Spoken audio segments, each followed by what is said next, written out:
the Democratic National Convention, electing America's first black president's friend.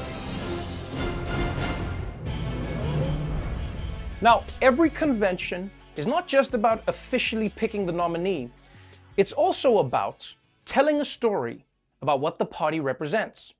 And from the get-go last night, it was clear that the Democrats were trying to portray themselves as the party of diversity, unity, and also patriotism. The show kicked off with people of every race, ethnicity, and gender reciting the Constitution, then the Pledge of Allegiance, and then singing the national anthem, after which they were ominously trapped inside an American flag. I'm assuming the only way to set them free is by electing Joe Biden as president. I think that's how the spell works, right? And I mean, it's clear why the Democrats have to lay the patriotism on so thick. Because between protesting police brutality and kneeling during the anthem, the Republicans have tried to make it seem like Democrats don't love America just because they criticize it. So look, I get why Democrats are trying to fight that perception, but if I'm going to be honest, you are never going to beat Trump when it comes to symbolic patriotism. I mean, yeah, you're singing the anthem, but anytime Trump even sees a flag, he tries to the shit out of it. Now, after 10 minutes of patriotism porn, the show heard from a number of everyday Americans, from the swing state of Pennsylvania all the way to the other parts of Pennsylvania. Business owners talked about their struggles during COVID, and Trump voters talked about why they stopped supporting him.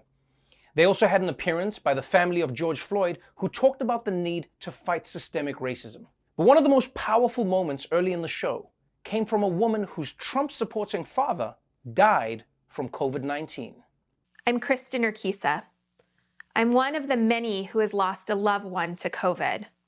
My dad, Mark Anthony Urquiza, should be here today, but he isn't. He had faith in Donald Trump. He voted for him, listened to him, believed him and his mouthpieces when they said that coronavirus was under control and going to disappear.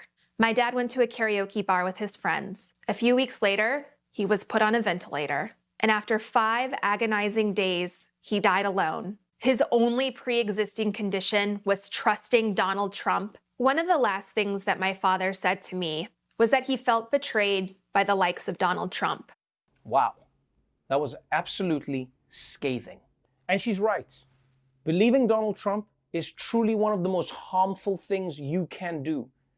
And that was even before he was president. I mean, just ask Atlantic City, his first 2 wives, or any graduate of Trump University. The degree was made of asbestos. But after hearing from some regular Americans, it was time to hear from America's weirdest Americans, politicians. And one of the biggest speakers of the night was Republican John Kasich, the former governor of Ohio, and guy who's always moments away from needing the Heimlich maneuver. He crossed party lines to warn his fellow Republicans about the cost of supporting Trump. America is at a crossroads. Sometimes elections represent a real choice, a choice we make as individuals and as a nation, about which path we want to take when we've come to challenging times. America is at that crossroads today. The stakes in this election are greater than any in modern times.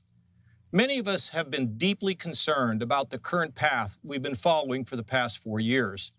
It's a path that's led to division, dysfunction, irresponsibility, and growing vitriol between our citizens. Continuing to follow that path will have terrible consequences for America's soul because we're being taken down the wrong road by a president who is pitted one against the other. He's unlike all of our best leaders before him who worked to unite us, to bridge our differences, and lead us to a united America. Wow, how creative. America is at a crossroads and he's standing at a crossroads. I wonder if that was intentional. Hey man, I'm just glad that Kasich went with a safe metaphor like America is at a crossroads, because he could have gone with a much more dangerous one. America is in a plane that's about to crash, and the only parachute has been thrown out of the window.